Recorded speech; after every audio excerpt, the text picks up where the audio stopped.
Segunda-feira, 4 de agosto de 2025.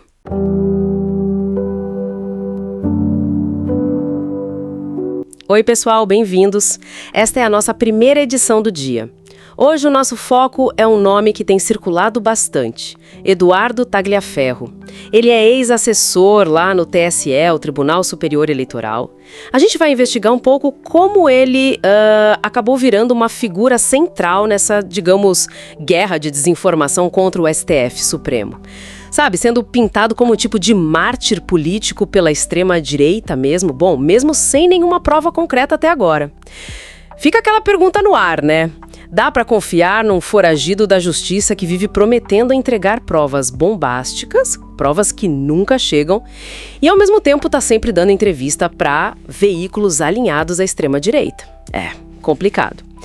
Então, nesta edição, a gente vai tentar mostrar como o Tagliaferro se encaixou nessa engrenagem da desinformação.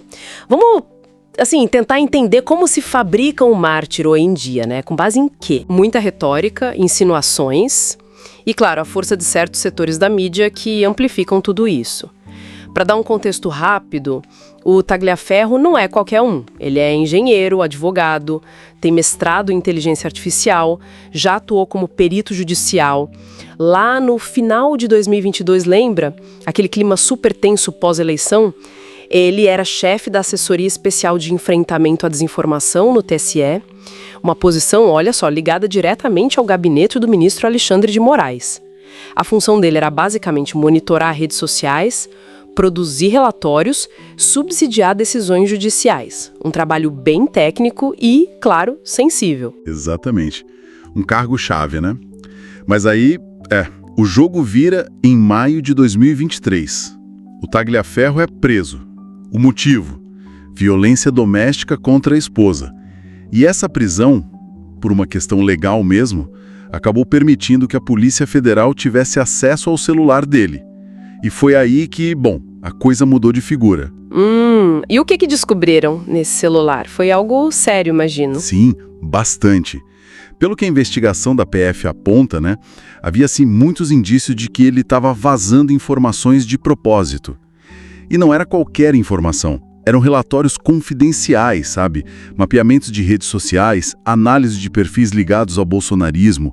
Material que era produzido, olha só, sob demanda do próprio gabinete do Moraes. Nossa, e qual seria o objetivo disso, segundo a PF? A PF indica que a intenção era clara: desgastar a imagem do ministro Moraes e, de quebra, criar um ruído institucional, uma instabilidade. Faz sentido.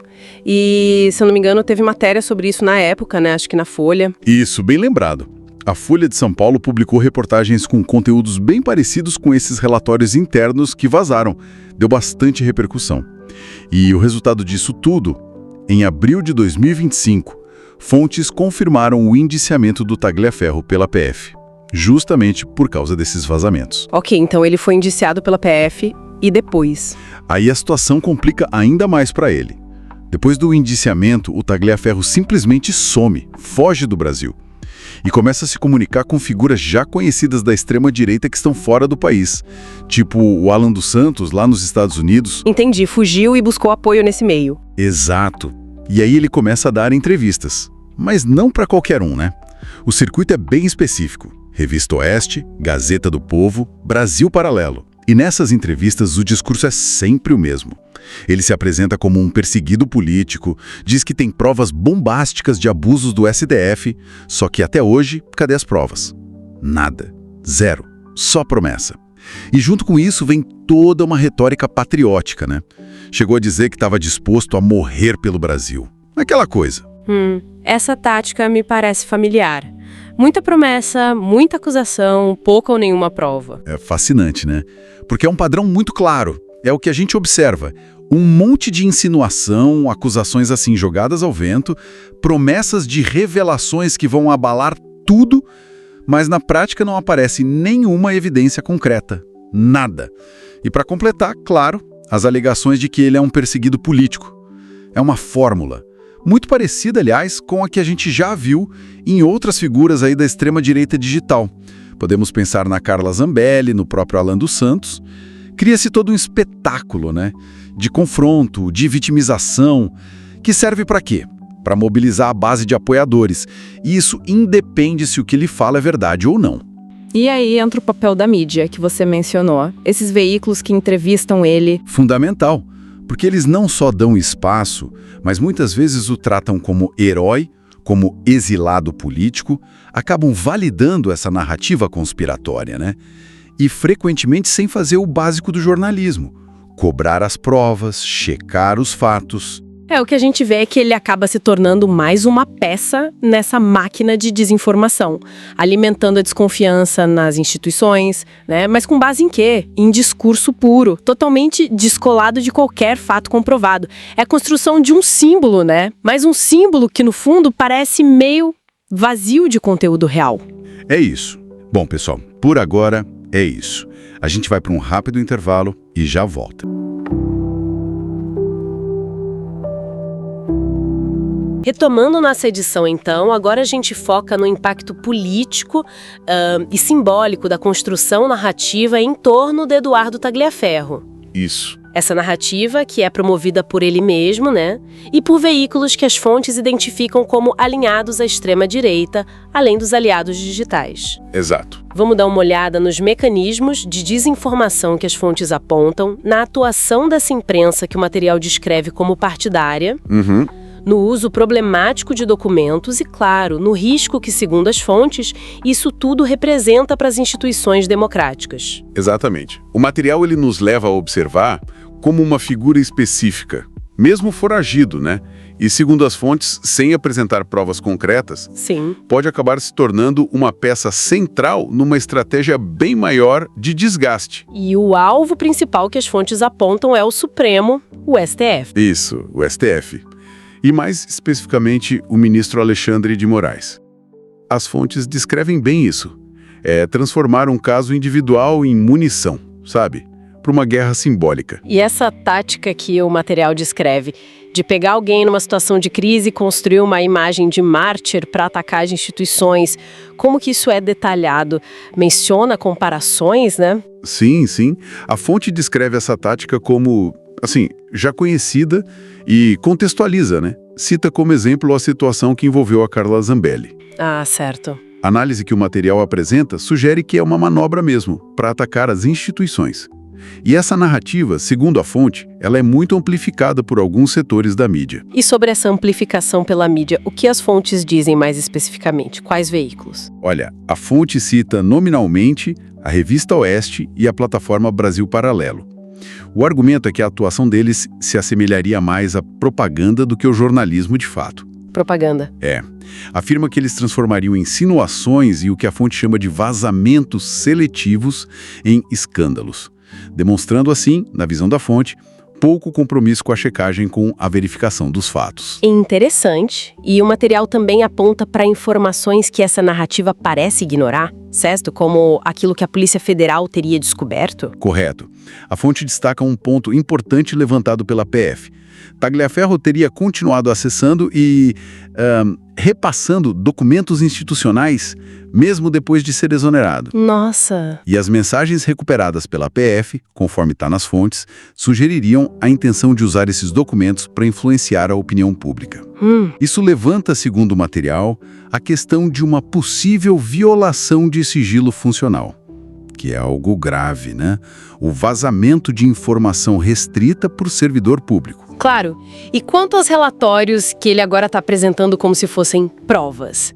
Qual é o contexto que a fonte traz para esses documentos? Então, as fontes afirmam que esses relatórios, na verdade, foram elaborados a pedido da própria equipe técnica da Assessoria Especial de Enfrentamento à Desinformação, a AED. A própria AED pediu? Exato. Um órgão criado, segundo o material, para monitorar e combater fake news.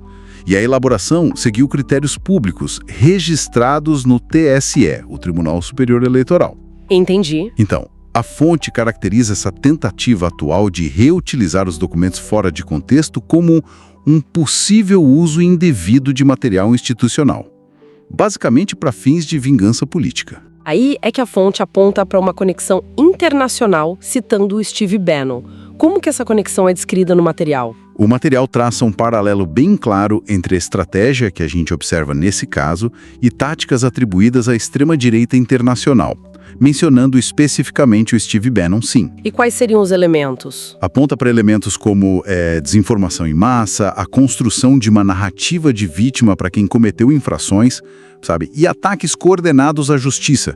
Descreve isso quase como um manual que parece estar sendo seguido. E como a estratégia digital se encaixa nisso tudo, de acordo com as fontes? A fonte descreve a estratégia digital como bem clara. Aponta a aproximação do Tagliaferro com grupos já conhecidos por disseminar desinformação, tipo o Terça Livre.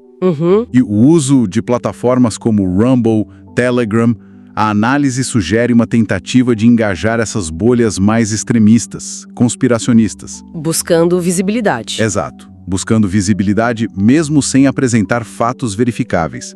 E, ao mesmo tempo, usando essa alegação de censura para tentar deslegitimar o papel constitucional do STF como guardião da Constituição. Então, o que tudo isso significa, assim, na perspectiva do material que a gente analisou? Como ele enquadra o caso Tagliaferro nesse panorama maior? O caso é apresentado pela fonte não só como uma disputa pessoal, sabe?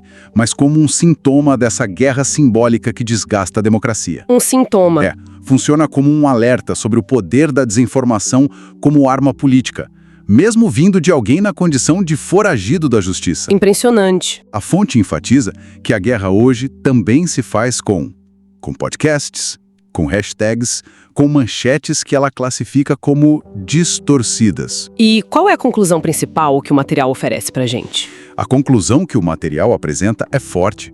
Ela traça um contraste muito claro entre o que descreve como o esforço institucional para combater a desinformação e proteger o processo eleitoral. Sim. E, do outro lado, a tentativa de minar a legitimidade das instituições com retórica e acusações que a fonte considera sem provas. O material descreve essa ofensiva como usando métodos de guerra híbrida digital. Guerra híbrida digital.